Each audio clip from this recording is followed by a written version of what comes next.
The changes have been planned very carefully and wisely by the upcoming leaders. September 1, 2013. A major turning point has been reached as it becomes apparent that the citizens of the industrialized world are not prepared to back the leaders who would take them into yet another senseless and utterly inappropriate military adventure. Yes, there is suffering and heartbreak in Syria, caused by years of divisive attitudes and policies, and it needs urgent, thoughtful, and compassionate attention. It does not, however, warrant armed intervention from nations whose government leaders believe themselves to be better able to resolve the issues than those who are directly involved, the Syrians themselves. The arrogance that attitude demonstrates is truly mind-blowing. It would also appear that other factors are at work here which no one is talking about, even at governmental levels, because they concern secret agendas that cannot be admitted to.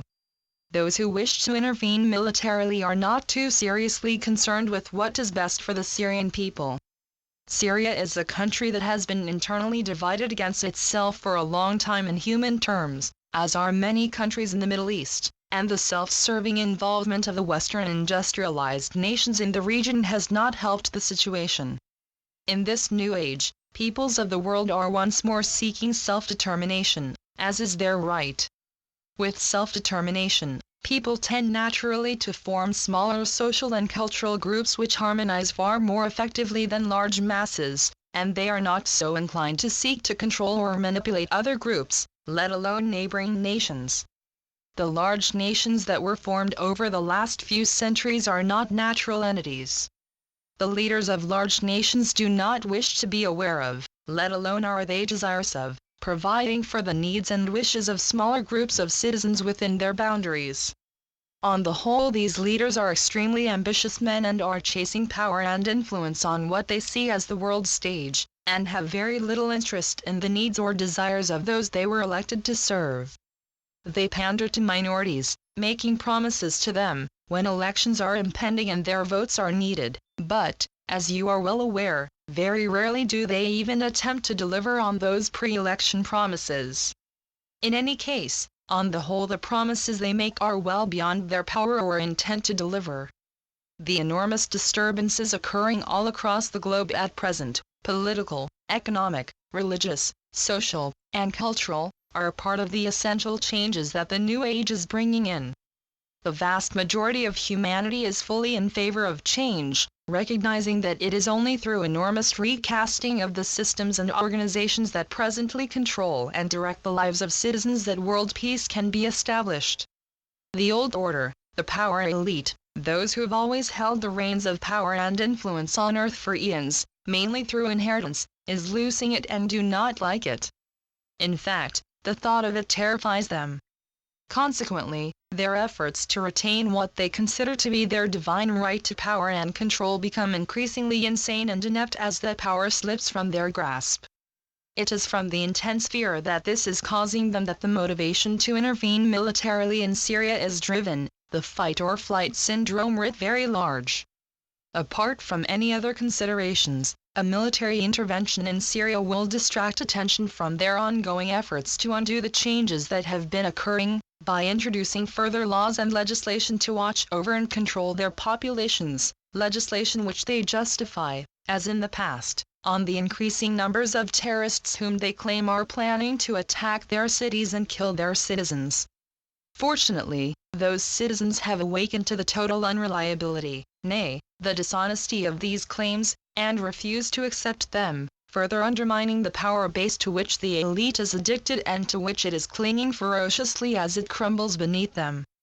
Changes of enormous significance are in progress, as you can clearly and suddenly see, now that the mainstream news media is no longer able to dismiss or ignore them. The changes have been planned very carefully and wisely by the upcoming leaders, men and women from all over the world, who incarnated at this moment in your human history to take on this great task. There have always been wise men and women working behind the scenes on earth to assist in bringing about the changes that are now happening. Indeed, there has been a tremendous amount of highly animated discussion and meticulous pre-planning involved in setting the stage for this moment in your history. And now those presently incarnated as humans are coming to the forefront, are coming into view to encourage and advise with great wisdom, compassion, forgiveness, and love those directly involved in bringing all to fruition. Many new faces are set to appear on the international scene to calm down and pacify those who would rush to war. As they do so, you can all help by adding the weight of your intent to be loving and share love in every moment of your daily lives. Those loving intents that you hold and direct, or allow God to direct on your behalf, are indeed of great weight. They are intensely powerful, although to each one of you individually they may appear of very little significance. So, let go of your doubts about your importance in this massive undertaking that is underway, and re-intensify your determined intent to be loving and to share your love at all times. That is your task, your reason for being embodied humans at this point in your spiritual evolution. No one else can do what you, each individual following her spiritual path, can do. The intent that every single one of you holds is essential, and when you awaken you will see why this is so. Every morning as you wake up, and every night as you prepare for sleep, intend to be love, share love, and extend love to all of humanity without exception, and know that God's divine will is being done. You are to awaken into the most marvelous sense, awareness, experience of being infinitely and eternally loved. Without exception all on earth are seeking to be fully loved and fully accepted, and a reality far greater than you could ever have imagined or hoped for is about to unfold around you, bringing you into a state of divine bliss. With so very much love, Saul. Channeled by John Smallman. johnsmallman.wordpress.com